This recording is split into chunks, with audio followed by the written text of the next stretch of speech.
We have done, and you have done your noble part. El Maestro Speaks podcast. 5, 4, 3, 2, 1, and we are recording. So, hello everyone, wherever you are listening to this podcast. How are you? You know, this year, 2023, when you try to ask history about World War II to children, it was like that history is like a long, long time ago for them. That it is comparable to, it's like you were asking them about the years of the dinosaurs, right? So a few of them even give importance to that era of history, and actually few of them even can name the names of Igorot heroes who had been fighting to free the Philippines during the World War II. And then I don't know if they can name some names of the Igorot soldiers who had been fighting during the World War II. Now, I had this one, and this came to my mind because of this post I saw last February 2022 about a teacher considered as a local historian and a teacher of Ambuklao National High School. Actually, I know this guy. We went to the same school when we were in second year high school. That is like grade 8 now. He is what I can say a history geek, if I'm allowed to say that. He knows a lot of history. Even the what do you call that one? The versions that is actually disputed by some historians. From him, I heard the what do you call that one? It's like a revisionist history, or like a conspiracy. It's a conspiracy statement. Like Hitler is the legitimate son of Jose Rizal. Things like that. Because if you try to look at the portrait of those two guys, take off the mustache of Hitler, place it on the picture of Rizal, they would look similar. They look alike accordingly. So I don't know where that came from, but that's one of the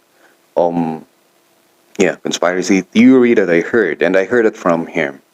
He shared it to me when we were in high school. He knows a lot of history, especially World War II histories. I actually borrowed a book from him of the history of people of Benguet. I cannot remember who the author is. And the funny thing there is that he gave me, I don't know, like 3 days, 3 days to just read the book. And I think I did not attend my class for 2 days just to finish the book cover to cover. So that's, And after that year, he transferred to another school, and we never met until now. I just saw him through this Facebook post posted by one of our supervisor here in the division of Benguet. So he is a historian at the same time a collector. Yeah, so he is actually very passionate about history. And I saw this post, and I'll just want to read it for you. So, more than a decade after acquiring this from a medal collector in Manila, a local historian and Ambuklao Ambuklao National High School teacher Moller H. Bato turned over to the immediate family of a U.S. issued medal awarded to the late Julio A. Bulislis for honorable service while a prisoner of war or POW during the World War II, particularly was one of the survivors of the death march from Bataan to San Fernando, Pampanga. Without any condition whatsoever, Bato wholeheartedly turned over this historic medal to the awardee's eldest daughter, Emerita Bulislis Eves, after he was able to contact attorney Jurgensen Lagdao and two other members of the Bulislis clan whom he searched through Facebook. It's been more than a decade that this medal is in my possession, which I acquired from a medal collector in Manila. I knew years ago. How the medal came into him was unknown. I heard the person died 4 years ago, so no other information available, narrated Bato, who is also a grandson of a World War II guerrilla. I became interested to purchase it since the family name seems to be familiar. My maternal roots traced back in Kapangan too. I am a grandson of World War II guerrilla, and I understand the feeling of losing a very important family memorabilia, he said. The Bulislis family in turn gave a certificate of appreciation to Bato, saying his commendable acts will be best remembered with lifetime gratitude. As per document account, Julio E. Bulislis from Kibungan in Kapangan, Benguet was the first sergeant of the 11th Division, Philippine Army, USAFFE, or the United States Armed Forces in the Far East, that bravely took part in the defense of Bataan in 1942. After surviving the death march, Bulislis rejoined the guerrilla movement in Benguet. His family recalled that he often narrated his war exploits as he wanted to put forward the age-old lesson that people should sweat hard for peace rather than shed blood in war. This is from the Facebook post of Sir Macarte Malanes. So, as a tribute to this guy here, so Julio E. Bulislis, one of the guerrilla, one of the hero of the World War II, and I'm not even sure, their names, and this is what is so sad about this, is that their names are not even in the history textbook, right? Even if for a localized textbook, to have a localized textbook that will contain their stories, we don't have that. Like what I've been saying about the Igorot history is that we have very few accounts of our heroes in the past. So as a tribute to this hero of World War II, I just like to read his story. I want to share his story. So what I did is I tried to find a research about the 11th Division of the USAFFE.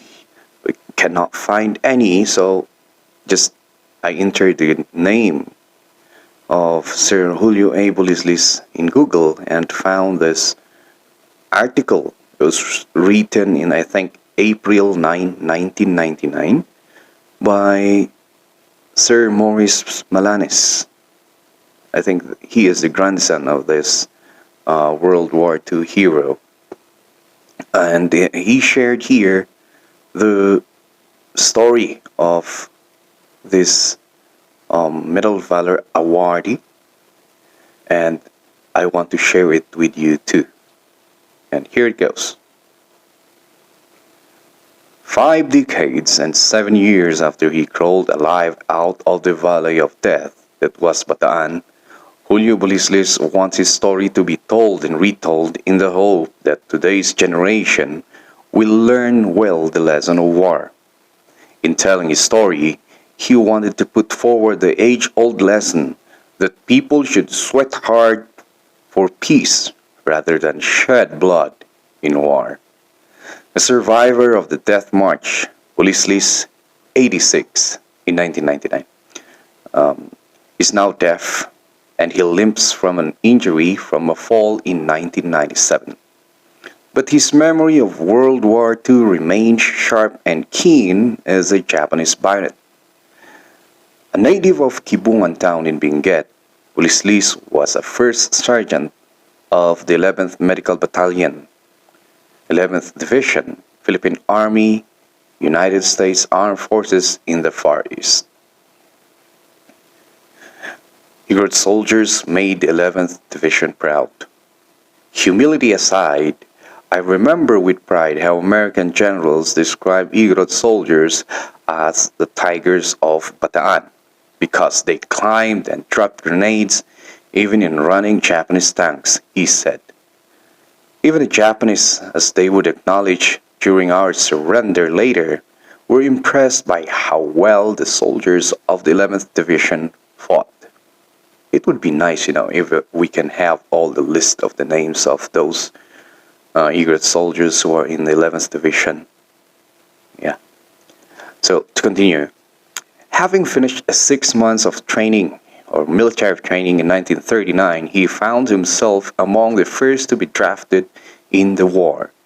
After he was inducted at Camp Holmes, now Camp Dangwa, in La Trinidad, Benguet on September 1, 1941, he was immediately sent to Camp McKinley, now 4th Bonifacio in Makati City, where American mentors trained him. With other trainees, he was sent to Pangasinan on November 30, 1941, to train new recruits. A little more than a week later, the Japanese bombed Pearl Harbor. After bombing on December 8, 1941, those who trained in Pangasinan became the main defenders of the Lingayen Gulf, a maturity entry point into Luzon. Members of the invading Japanese Imperial Army could not land in Lingayen as we repulsed them, said Pulislis. From Lingayen, Pulislis and his colleagues had to make their way to Pampanga, where they regrouped with other forces from Manila, Quezon, and Apari, Cagayan. They spent Christmas in Pampanga, then were ordered to face the Japanese in Bataan. So just imagine you having just like 6 months of training and then being the main defender when the war broke out. Yeah, there's a steep learning curve there and steep change of attitude. Because to be in a war, you have to change your attitude from just being a normal human to being a fierce warrior to survive. Moving on, they were not totally prepared for the war as they lacked ammunition. There was another problem, equally as serious, the prospect of starvation. We could not fight the war on empty stomachs, Leslie said. So while we were in Pampanga, I commandeered a truck, ordered some men to fill it with some 70 cavan of rice from an abandoned warehouse, and brought them with us in Bataan. We cooked the rice into lugaw. Lugaw is like, how do you say that now? Rice porridge? Is that it? which helped sustain us for days. In Bataan, they had to be resourceful, resorting to the use of indigenous materials to help secure their camps. With the lack of barbed wire, we fenced off our lines of defense with sharpened bamboos, he said. As a member of the medical battalion, Pulislis attended to wounded soldiers in the front line of combat. Japanese artillery fire burned his left hand in the process.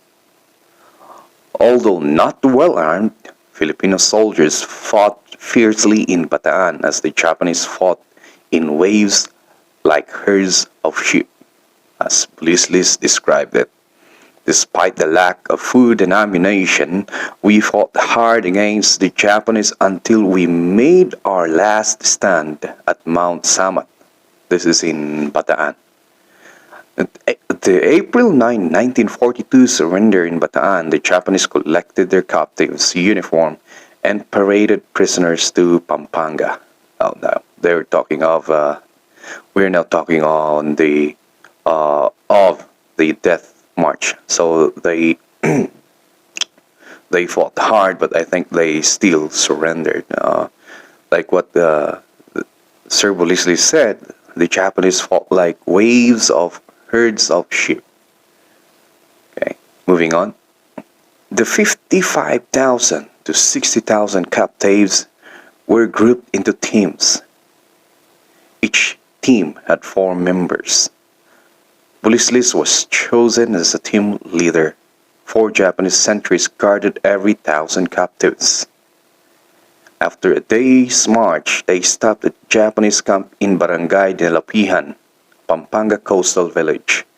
Tired and hungry, the captives wanted to lie down and get some sleep. They could not. The Japanese brandished their swords and bayonets so that we could be compressed like sardines, Bolisli said. Lying down was a luxury. We managed to sleep while squatting or standing. We were all soaked wet, and our feces came floating towards us. So this was during the death march already, and the Japanese did not allow them to sleep. Lying down, like it says here, lying down was a luxury. You just imagine yourself. Can you just imagine yourself standing and sleeping at the same time? Squatting while sleeping. Wow, it's very hard, you know. I think I even read an account from Ferdinand Marcos Sr.'s book, wherein they were not allowed to rest. I think that those who are not able to go through the march are killed immediately at that moment. Then they marched towards San Fernando, Pampanga. They marched for 12 days without being given any food or water. To survive, we had to drink even from the murky waters along the way, Bolisli said. Sugar plantations along the way were great blessings. They enabled some of us to escape, and the sugar cane sustained and nourished those who continued to march. Amid thirst and hunger, survival became the name of the game. Once I led my team to grab a basketful of balut. Balut is like, that's the best delicacy of the Philippines. From a vendor along the way, he recalled. Bolislis vividly remembers how Pampanga villagers shed tears when they saw how pitiful the captured soldiers were. They saw that many of us had become too weak to walk. After collapsing on our knees along the way, he said, in their pity, they hurled us some panucha. Panucha is an unrefined cooked sugar. It came from the sugar cane, which we quarreled over like hungry chickens fighting over rice grains. The fit and the strong had better chances to survive. The weak were doomed. Those too sick or too weak to walk, Bolisli said, were either beaten or bayoneted to death. Yeah, that's what I'm saying a while back. So those that cannot walk,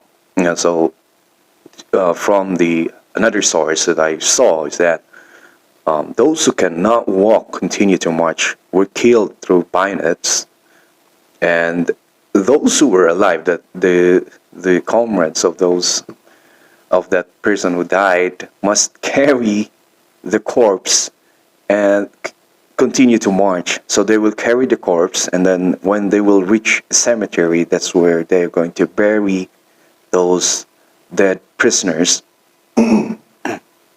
And because the prisoners are also the ones who will dig the hole where they will bury their dead comrades, what they do is to conserve energies that in one hole they will bury 5 corpses. That's what I read before. When people in Pampanga saw this happening, they tried to help by actually throwing foods because people or the soldiers are marching, and then of course some when people hear that it's either their relatives were captured and they want to see their relatives in the march, they want to check if they're okay. So what they do is they try to bring foods for them. But it came to a point, I think, that the Japanese guards did not allow that to happen. So sometimes those who throw food to the prisoners are also being whipped or being killed. I read one account from President Marcos's book, wherein he saw an old lady. An old lady saw his child, his son, marching, and then he threw a food for his son, and the Japanese guard followed that old lady and killed that lady in her house. That's how brutal this death march is. In this account, he said, Sir Bullisley said that the sugar cane plantation is a blessing for them because, yeah, they can try to get some sugar cane, and that will be an energy source for them. Or times those who are able and those who are fast enough to run can use the sugarcane plantation as escape route or escaping point. Okay.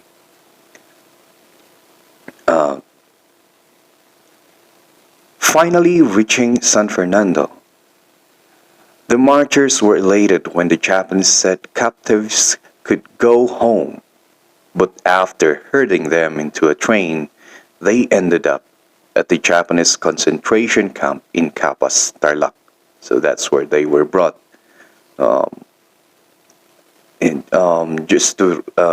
Another trivia here is during this death march, Ferdinand Marcos Sr. was also part of it. He was captured also, and he joined this death march. And we never know if they met or he was able to have a conversation with Sir Julio Bulislis. To continue with Sir Julio Bulislis' story, many survived the long march, but as many as 800 people would die each day at the concentration camp when dysentery epidemic broke out, caused by malnutrition and poor sanitation. We were given only less than a cup of cooked plain rice each day, Bulislis said. We could not wash our hands and practice hygiene as the camp had no water. Bulislis and his colleagues in the medical corps took care of the sick. The Red Cross provided an anti-dysentery drug, but unscrupulous fellow prisoners of war sold the drug at exorbitant prices. This is, I don't know, this is very common in all the history, in all in history of Filipino struggle. You will always see or you always hear this unscrupulous fellow taking advantage of the situation. We had to resort to boiled guava leaves for other patients, he said. The dead had to be buried in a mass graves with at least 10 corpses in one grave. Whoa, what I read before was 5 now. In his account, it's 10 per hole. They had to be stripped of their clothes so that the living would have something to wear. This made it hard later for relatives to retrieve the bodies as they could not be identified. Yeah, that's the horror of war. Although he had fallen ill himself, Bulislis had a strong feeling that he would survive. When a cricket jumped out of the bowl of rice he was about to eat one morning, he took it as a good omen. In August 1942, Jose Laurel then president under the Japanese occupation, declared that all sick POWs should be released from the concentration camp and be treated at the Pampanga General Hospital. Bulislis included his name on the list, but an American barred Bulislis from leaving the camp, saying he did not look sick. But I scooped up and showed him a sample of my loose bowels, which finally convinced the American to send me to the hospital, he said. 3 weeks later, he was discharged. His next problem is how to go home to Baguio City and see his relatives in Benguet. A raincoat he had been using at the concentration camp saved him. He sold it for 6 pesos and 50 centavos. He handed over the whole amount to the teller at the train station, but the teller returned 4 pesos and 50 centavos after recognizing Bulislis' tattered uniform. Okay, so still, some faith in humanity. The train brought Bulislis and other passengers to Pangasinan. There, the Filipino-Japanese owner of a bus line to Baguio offered the freed POW a ride. Bulislis arrived in Baguio in the first week of September 1942. The suffering he experienced and the death he witnessed in the death march and in the concentration camp failed to dampen his spirit to fight again. The war's not over. On October 24, 1943, he joined the guerrilla movement against the Japanese. Bulislis and others formed the hospital company, which attended to wounded guerrillas. Like other valiant Filipino soldiers, they served in the guerrilla movement until the Japanese surrendered in 1945. So, this is the story of Julio Bulislis, the recipient of Medal of Valor. He died actually, First Sergeant Julio A. Bulislis died in 2005 and was laid to rest in Balakbak, Kapangan, his roots. So that's only one of the many heroic stories of our Igorot soldiers during World War II. And it's unfortunate that we don't have enough records of those stories that we can tell to these future generations. It is a story that will help inspire people to not take for granted the freedom that we have right now. A story like this needs to be told. A story like this needs to be shared in a school of how these people sacrificed for us, the future generations, so that we can have the freedom that we're having right now. The only question for us now is that with the freedom that was handed to us by these brave heroes, the freedom that we are having right now, the question is, what are we doing with it?